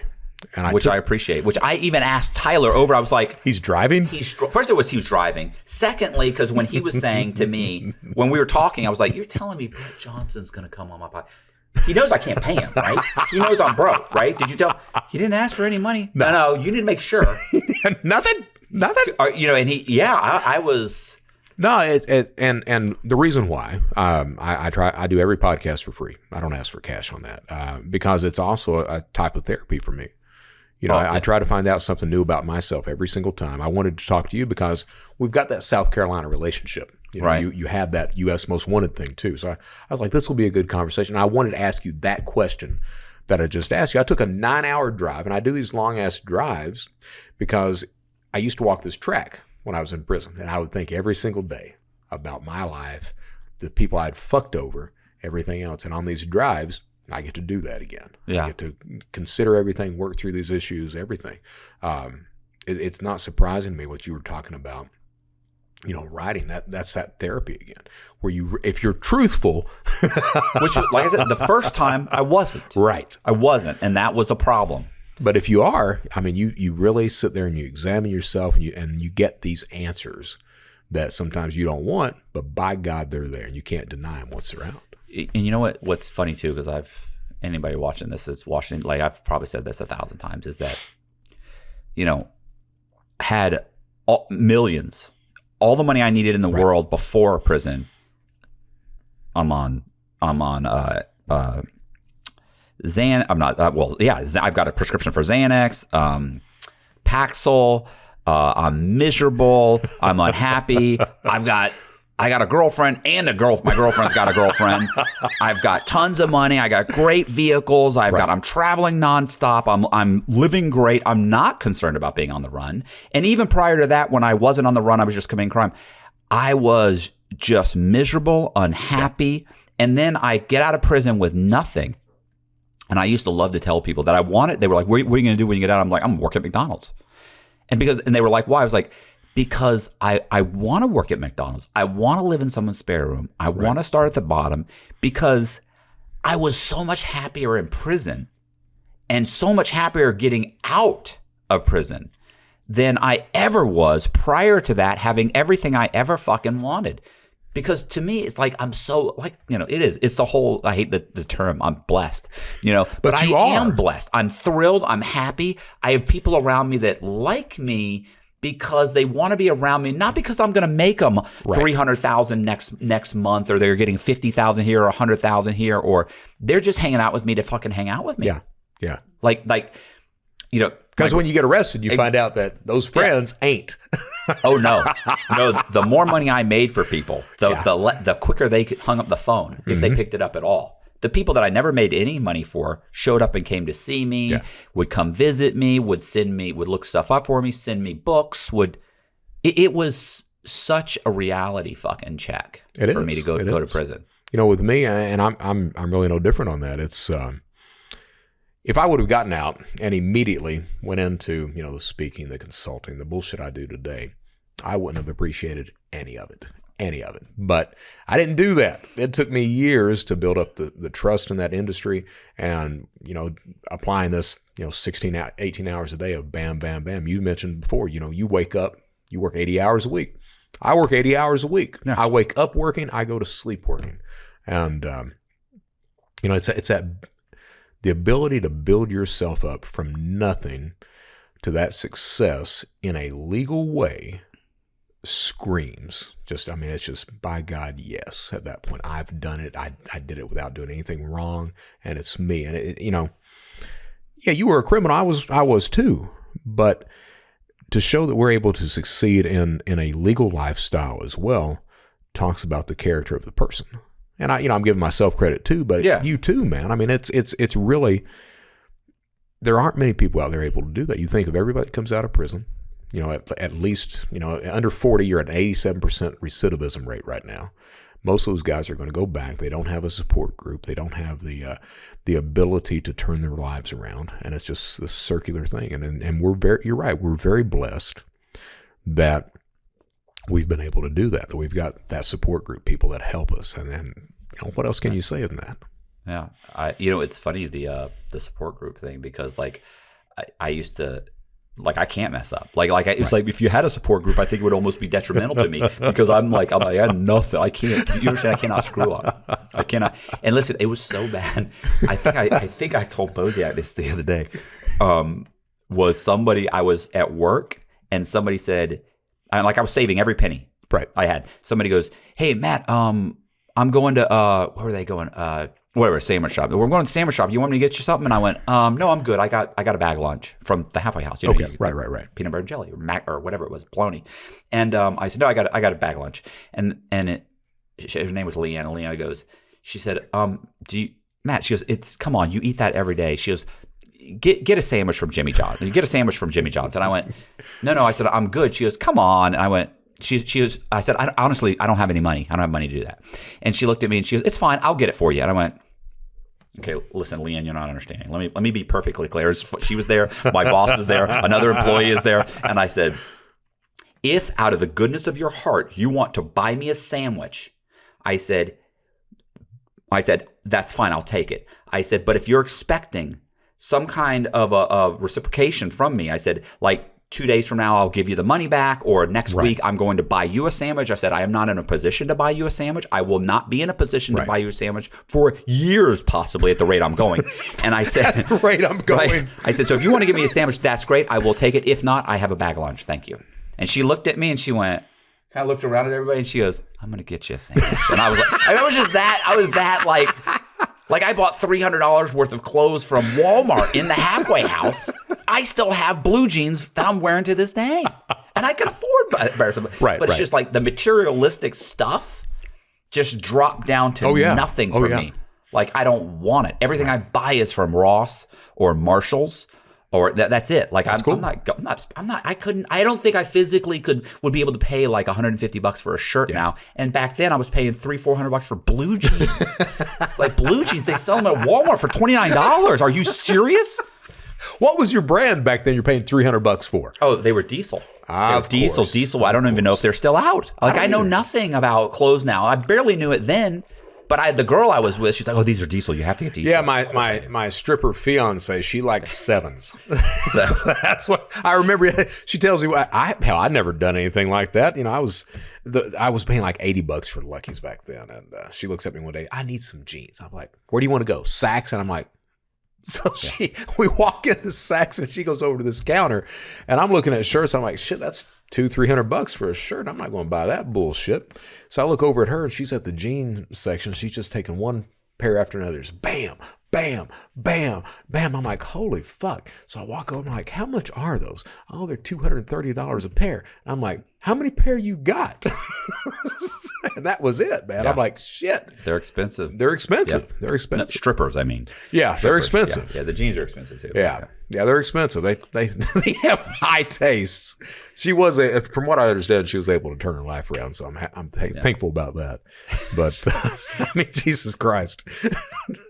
So now you're doing the channel, and I've got speaking gigs. I've got the speaking. So for those who may be interested, we've got the Brett Johnson Show on YouTube. Tune into it. But I speak across the planet, and we'll put the link in the link in the description. I appreciate that. Yeah, I've got speak across the planet. I mean, I literally travel all over the damn place speaking. I've got the documentaries in the work. I'm talking with North South Productions for a Discovery TV show, which is basically Brett Johnson Scams You, is what it is. Okay. So talking about that, got a book in the works. I'm actually talking to one of the guys that's responsible for The Irishman. Talking to him this Friday on that. Chief Criminal Officer of Arcos Labs. I mean, dude, I'm doing all right. Yeah. I'm doing all right, you know. It's funny if you just try and just kind of, it sounds so hokey. I hate to even say it. You know, you just try and do the right thing. It's like good things start to kind of happen to you. It does. And you know, my motivation these days, and it really is one of these wake-up calls when I talk to somebody and they finally realize it. I'm like, don't give a shit about money. Yeah. It's about doing the right thing, and I'm going to call it out. Don't give a shit who it is. So I'm that guy. I typically piss off somebody every week about calling out a company or something like that about doing wrong. But that's who I am these days.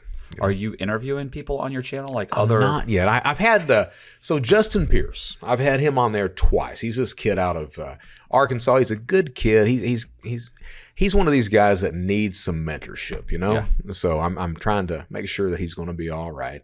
Had him on twice. My studio is not like your nice studio here. My studio is basically a box. We're wedged into the corner. Well, no, but on film, this looks like they're like, man, they're in a massive, nice studio. So it's like it's such good an illusion. Size, man. It's good size. Yeah. But mine is very small. Literally, I'm the only person who can fit in the room. We're going to try to buy a house next year and get a studio where I can bring people in person. I don't want to do that Zoom bullshit if I can avoid it. You know? I didn't either. I resisted the whole time, but to try to get someone to come here is such a pain in the ass.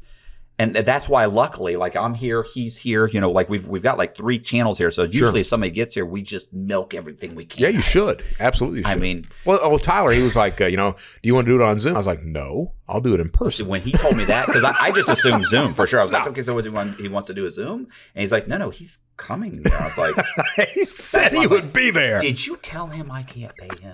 Like no, I'm going to show up in person. I don't like that Zoom. I don't like that Zoom stuff at all. So yeah, that's what I do. And you're a painter now. Yeah. And I like the work. Painter, I do. I mean, I love this shit right here. This is great.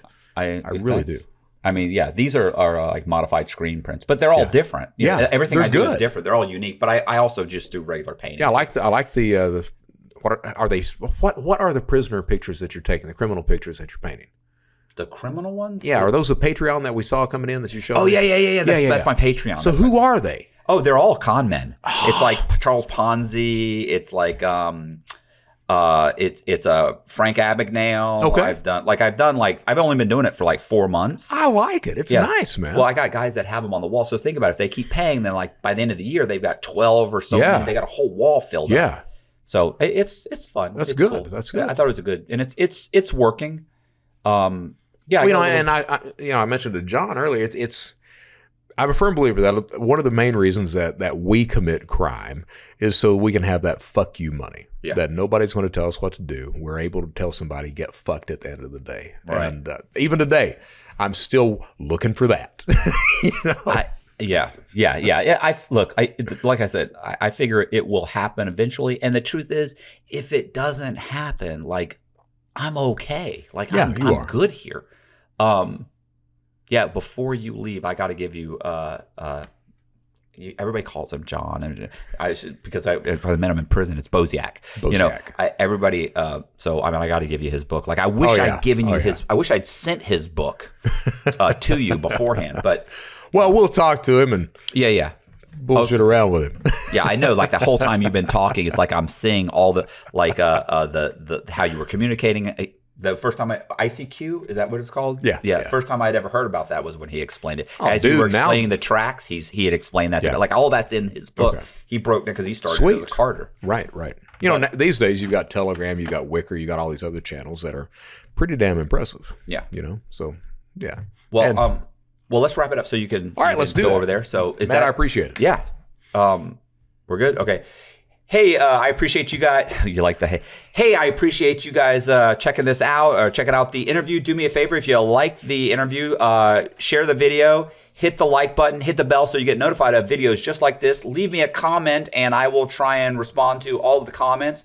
Hit up my Patreon, or if you just like to send me cash, I'm good with that too. I appreciate it. Thank you very much, and see ya.